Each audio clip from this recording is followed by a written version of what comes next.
अस्सलाम वालेकुम। आज के लेक्चर में हम डिस्कस करेंगे blood pressure and rate of blood flow. अब इससे पहले हम ब्लड वेजल्स की जो अरेंजमेंट के लेवल्स है उसको देख लेते हैं। सबसे पहले आता है हार्ट। हार्ट जब पंप करता है यानी हार्ट कंट्रैक्ट करता है तो ब्लड आता है एओर्टा में, ये बड़ी नाली एओर्टा। एओर्टा तकसीम होती है आर्टरीज़ के अंदर। आर्टरीज़ फिर मज़ीद छोटी नालियों में तकसीम होती है जिसे हम कहते हैं आर्ट्रियोल्स। आर्ट्रियोल्स फिर छोटी छोटी नालियों में तकसीम होती है, ये कैपिलरीज़ कहलाती हैं। और ये कैपिलरी बेड आपको नज़र आ रहा है। फिर कैपिलरीज वापसी पे आपस में मिलकर थोड़ी बड़ी नालियाँ बनाती हैं जिन्हें हम कहते हैं वेन्यूल्स। वेन्यूल्स मिलकर बड़ी नाली वेन्स बनाती हैं और वेन्स आखिरकार एक बड़ी नाली वेना केवा के ज़रिए वापस हार्ट के अंदर ब्लड को ले आती है। तो ये ब्लड वेजल्स की अरेंजमेंट के डिफरेंट लेवल्स हैं। अब हम टॉपिक को देखते हैं। ब्लड प्रेशर किसे कहते हैं? It is the measure of force. ये वो फोर्स है with which blood pushes up, जिससे ब्लड को पुश किया जाता है against the wall of blood vessels, blood vessels की वॉल के अंदर से। मतलब ब्लड जो फोर्स लगाता है ब्लड वेजल्स की वॉल के यूनिट एरिया पर, उस फोर्स को हम ब्लड प्रेशर कहते हैं। It is a force that keeps blood flowing from the heart. यानी ये वो फोर्स है, ब्लड प्रेशर वो फोर्स है जिससे ब्लड हार्ट से फ्लो करता है टू ऑल कैपिलरीज नेटवर्क, यानी हार्ट से तमाम कैपिलरी नेटवर्क की तरफ फ्लो करता है इन द बॉडी के अंदर। Pressure generated by contraction of ventricle. अब वो ब्लड प्रेशर जनरेट कैसे होता है? वेंट्रिकल्स के कंट्रैक्ट होने से। जब वेंट्रिकल्स लेफ्ट और राइट वेंट्रिकल्स कंट्रैक्ट करते हैं, इसको हम कार्डिक साइकिल वाले टॉपिक में डिस्कस कर चुके हैं। जब कंट्रैक्ट करते हैं तो ब्लड प्रेशर से पल्मोनरी आर्टरी और वेना केवा के जरिए बॉडी की तरफ जाता है। फिर जी, and highest in aorta. Blood pressure aorta में हाईएस्ट है, मैक्सिमम है। Then gradually reduced in arteries. फिर एओर्टा से आर्टरीज में वो कम होता है और फिर आगे चलते चलते मज़ीद जो ब्लड प्रेशर है वो कम होता है। अगर आप इसको नीचे ग्राफ देखें, ये आपको ये वेलोसिटी नज़र आ रही है। एओर्टा से जब आप इस तरफ कैपिलरीज की तरफ चलते हैं तो वेलोसिटी जो सी है वो कम होती है। और फिर कैपिलरीज से जब वापस वेना केवा के यानी कैपिलरीज वेन्यूल्स वेन्स और वेना केवा बनाती हैं तो फिर वेलोसिटी दोबारा से बढ़ना शुरू हो जाती है।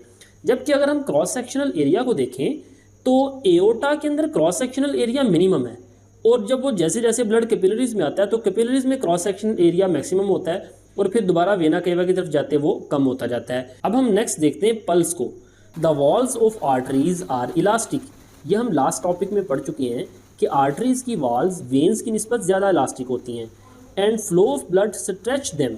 जब उनमें से ब्लड गुजरता है वो स्ट्रेच हो जाती हैं। And felt as a pulse, और उसको आप पल्स की शक्ल में महसूस करते हैं। यहाँ पे आपको वो जो महसूस होती है वो दरअसल आर्टरीज से ब्लड का गुजरना होता है, उसको आप यहाँ पे पल्स की शक्ल में महसूस करते हैं। ड्यूरिंग रिलैक्सिंग फेज, यानी डायस्टोल की कंडीशन में, during relaxing phase heart is not exerting pressure on the blood. जब हार्ट रिलैक्स होता है, डायस्टोल की कंडीशन में होता है, तो तब कोई प्रेशर नहीं पड़ रहा होता ब्लड के ऊपर इन द आर्टरीज में। And pressure in them fall. तो उस वक्त आर्टरीज के अंदर, यानी उस वक्त आर्टरीज में प्रेशर क्या हो जाता है? कम हो जाता है। Then highest pressure is systolic pressure. तो आप कह लें कि आर्टरीज में जो मैक्सिमम प्रेशर होता है वो सिस्टोलिक प्रेशर होता है जब हार्ट कंट्रैक्ट करता है। वो कितना होता है? 120 millimetre of mercury in normal individual. जबकि the lowest is diastole. Diastole यानी जब हार्ट कंट्रैक्ट नहीं कर रहा होता, रिलैक्सिंग फेज, उस वक्त प्रेशर होता है 75 से 85 मिलीमीटर ऑफ मर्करी। तो ये इंसान का नॉर्मल ब्लड प्रेशर है, मैक्सिमम 120 मिलीमीटर ऑफ मर्करी और जो मिनिमम होता है वो 75 से 85 millimetre of mercury. Blood pressure is gradually decline. Blood pressure जो सा है एओर्टा से आगे की तरफ जब आप चलते हैं तो ब्लड प्रेशर कम होता है। यहाँ पे आप ये ग्राफ देख सकते हैं। जब ये एओर्टा में ब्लड प्रेशर जो सा है, ये देखें यहाँ पे, यानी आर्टरीज़ के अंदर ब्लड प्रेशर, एओर्टा में आर्टरीज़ में ब्लड प्रेशर मैक्सिमम है। सिस्टोलिक प्रेशर यानी 120 तक ये जो ग्राफ आ रहा है ये सिस्टोलिक है, और नीचे ये 80 तक जो ग्राफ आ रहा है ये डायस्टोलिक प्रेशर है। तो जैसे जैसे एओर्टा से आर्टरीज, आर्ट्रियोल्स और कैपिलरीज की तरफ आते हैं तो ब्लड प्रेशर कम होता जा रहा है। कैपिलरीज में और फिर वेन्स में आस्ता आस्ता ब्लड प्रेशर डिसअपीयर हो जाता है, ख़त्म हो जाता है।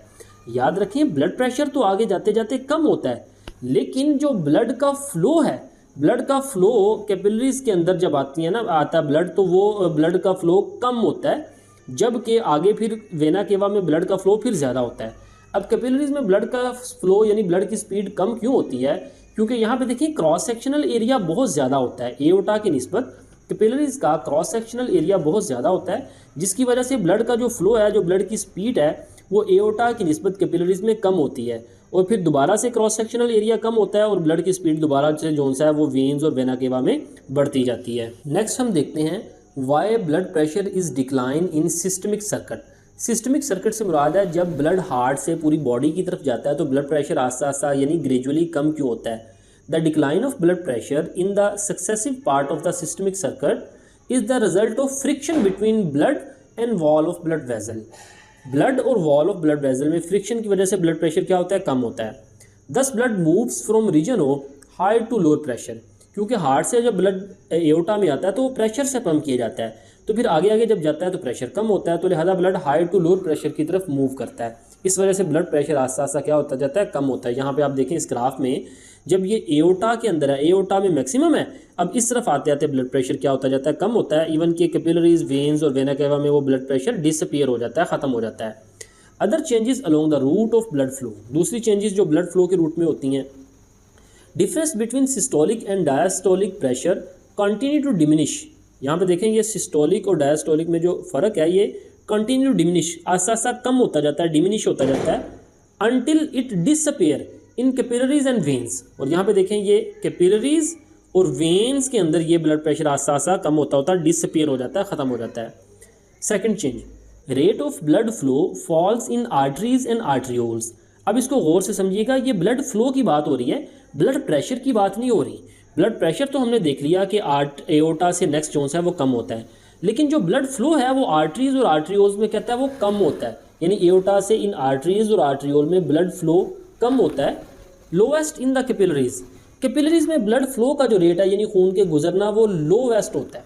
अब देखें कैपिलरी में तो ज़्यादा होना चाहिए क्योंकि कैपिलरी का डायमीटर जो सा है यानी वो छोटा होता जाता है, कैपिलरी छोटी होती जाती है, लेकिन असल बात है क्रॉस सेक्शनल एरिया की। यहाँ पे एओर्टा में क्रॉस सेक्शनल एरिया कम है तो कैपिलरीज में क्रॉस सेक्शनल एरिया मैक्सिमम है। क्रॉस सेक्शनल एरिया मैक्सिमम है तो जो ब्लड फ्लो है, खून के गुजरने की रफ्तार है वो आहिस्ता होती जाती है, कैपिलरीज में जो सी है वो लोवेस्ट होती है। फिर increase again in venules and when. अब ब्लड फ्लो दोबारा से, क्योंकि देखिए क्रॉस सेक्शनल एरिया वेन्स के अंदर और वेना केवा में वेन्यूल वेन्स के अंदर दोबारा से कम होना शुरू हो जाता है, लिहाजा ब्लड फ्लो जो सा दोबारा से इंक्रीज करना शुरू हो जाता है। देखें increase again in veins and venules.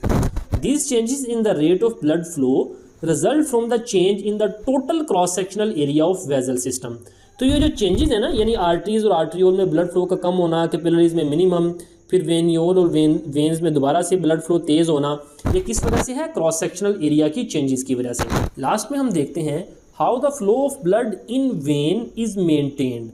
अब आर्टरीज और आर्टरीज में तो ब्लड पंप करता है, लेकिन वापसी पे वेन्स के अंदर ब्लड कैसे मेंटेन किया जाता है blood flow. Number 1, contraction of surrounding muscles, muscle की कंट्रैक्शन की वजह से ब्लड आगे जाता है। Action of सेमील्यूनर valves which prevent back flow of blood. हम पढ़ चुके हैं कि वेन्स के अंदर वॉल्व्स होते हैं जो यूनिडायरेक्शनल ब्लड को फ्लो को मेंटेन करते हैं, वापस ब्लड को नहीं आने देते, वो सेमील्यूनर वॉल्व्स होते हैं। तीसरी वजह है muscular activity like breathing movements. हमारा मसल्स जो से हैं वो मूवमेंट कर रहे होते हैं, इंटरनल मसल्स, इनवॉलेंट्री मूवमेंट, तो उनकी मूवमेंट की वजह से, कंट्रैक्शन और रिलैक्सेशन की वजह से भी ब्लड जो है वेन्स में आगे को मूव करता है। तो ये था आज का टॉपिक, उम्मीद है आपको समझ आई होगी। मिलते हैं नेक्स्ट टॉपिक के साथ। अस्सलाम वालेकुम वरहमतुल्लाहि वबरकातुहू।